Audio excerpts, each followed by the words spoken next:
नमस्कार दोस्तों, आपका स्वागत है। चैनल को सब्सक्राइब करें। चालाक लोमड़ी और शेर। बहुत समय पहले की बात है। एक घने जंगल में एक शक्तिशाली शेर रहता था। वह जंगल का राजा था। उसकी दहाड़ सुनते ही सारे जानवर कांप उठते थे। उसी जंगल में एक छोटी सी लेकिन बहुत ही चालाक लोमड़ी भी रहती थी। वह ताकत में तो कमजोर थी, लेकिन बुद्धि में किसी से कम नहीं थी। एक दिन शेर कई दिनों से भूखा था। उसे शिकार नहीं मिल रहा था। भूख से उसका गुस्सा और भी बढ़ गया था। वह सोच रहा था, आज जो भी जानवर मेरे सामने आएगा, मैं उसे छोड़ूंगा नहीं। उसी समय लोमड़ी पानी पीने के लिए नदी की ओर जा रही थी। अचानक उसकी नज़र शेर पर पड़ी।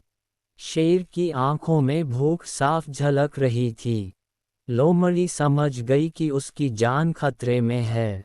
शेर ने गरज कर कहा, लोमड़ी, आज तुम मेरी भूख मिटाओगी। लोमड़ी डर गई, लेकिन उसने हिम्मत नहीं हारी। उसने सोचा, अगर मैं डर गई तो मारी जाऊंगी।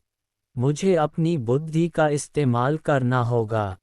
वह मुस्कुराकर बोली, महाराज, मुझे खाकर आपका पेट तो भर जाएगा, लेकिन मैं आपको एक ऐसी बात बताने आई हूँ जो आपके लिए ज़्यादा जरूरी है। शेर चौंक गया। कौन सी बात? लोमड़ी बोली, महाराज, इस जंगल में एक दूसरा शेर आ गया है। वह खुद को जंगल का असली राजा बता रहा है। उसने कहा है कि वह आपसे ज्यादा ताकतवर है। ये सुनते ही शेर का गुस्सा सातवें आसमान पर पहुंच गया। क्या? मेरे जंगल में दूसरा शेर? मुझे अभी उसके पास ले चलो। लोमड़ी मन ही मन मुस्कुराए।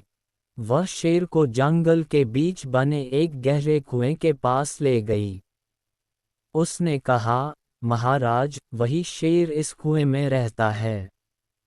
आप खुद देख लीजिए। शेर ने कुएं में झांका। पानी में उसे अपनी ही परछाई दिखाई दी। उसने सोचा, ये वही दुस्साहसी शेर है। उसने जोर से दहाड़ मारी। कुएं से उसकी ही आवाज गूंज कर वापस आई। शेर को लगा कि दूसरा शेर उसे चुनौती दे रहा है। गुस्से में वह बिना सोचे समझे कुएं में कूद पड़ा। लेकिन वह पानी में गिरकर तैर नहीं पाया और डूब गया। लोमड़ी ने राहत की सांस ली। उसकी चतुराई ने उसकी जान बचा ली। जंगल के सभी जानवरों ने उसकी बुद्धि की प्रशंसा की। वन सीख। सिर्फ ताकत ही सब कुछ नहीं होती। बुद्धि और समझदारी से बड़ी समस्या को भी हराया जा सकता है। अगर आपको ये कहानी पसंद आई तो लाइक करें, सब्सक्राइब करें।